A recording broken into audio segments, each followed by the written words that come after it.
ఆ రిపోర్ట్ మీద ఏ విధమైనటువంటి యాక్షన్ లేకుండా గాయపయ్యి గాప్చూప్ సంబారబుడ్డి అని తిరుగుతుంటే రాష్ట్ర ప్రజలు మర్చిపోవాలా?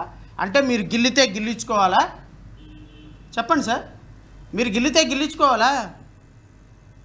రాష్ట్ర ప్రజలకి మీరు కడాన లడ్డూలో పందికోగలిసింది అంటే అందరు వినేసేయాలి, డిబేట్లు పెట్టేసేయాలి, మొత్తం మీడియా మొత్తం మీ వెనకబడి రాష్ట్ర ప్రజల మొత్తం రోడ్ల మీదకి వచ్చి కొట్టుకోవాలి, తన్నుకోవాలి, చంపుకోవాలి.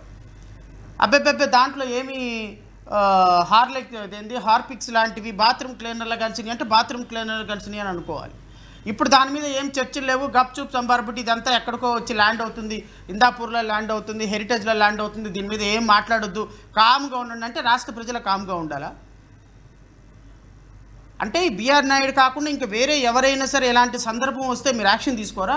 అంటే మీరు ఐఏఎస్ ఆఫీసర్లకి, ఐపీఎస్ ఆఫీసర్లకి, అడ్మినిస్ట్రేటర్ని నేను అని చెప్పేవన్నీ కేవలం అభూత కల్పనలా, పైకి మాటల. ఒక ఎమ్మెల్యే ఒక మహిళని, చిత్తూరు జిల్లాలో ఒక రిజర్వ్డ్ కాన్స్టిట్యున్సీలో ఒక మహిళని 75 సంవత్సరాల ఉన్నటువంటి ఒక ఎమ్మెల్యే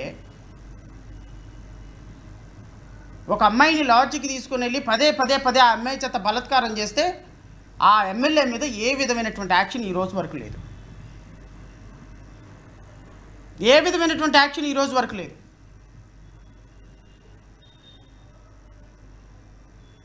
మరి అదే గుంటూరు ఎమ్మెల్యే కూడా వీడియో కాల్ మాట్లాడారు కదా, మరి అతని మీద ఏమైనా యాక్షన్ తీసుకున్నారా?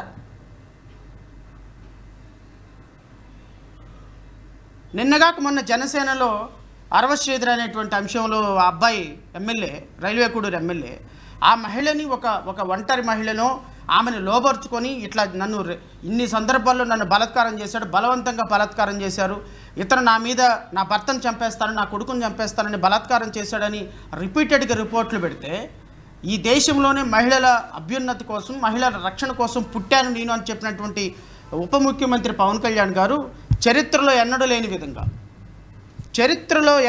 విధంగా రాష్ట్ర మహిళల కోసం అద్భుతమైనటువంటి ప్రగల్భాలు పలికేటువంటి ఒక ఉప ముఖ్యమంత్రి చరిత్రలో ఎన్నడూ లేని విధంగా ఆ అమ్మాయి మీదే వాళ్ళ అమ్మ చేత కేసు పెట్టించి, అరవశ్రీధర్ వాళ్ళ అమ్మ చేత కేసు పెట్టించి ఆ అమ్మాయి పోలీస్ స్టేషన్లో నిందితురాలుగా నుంచోబెట్టిన చరిత్ర మీ జనసేనది కదా అని అడుగుతున్నాను.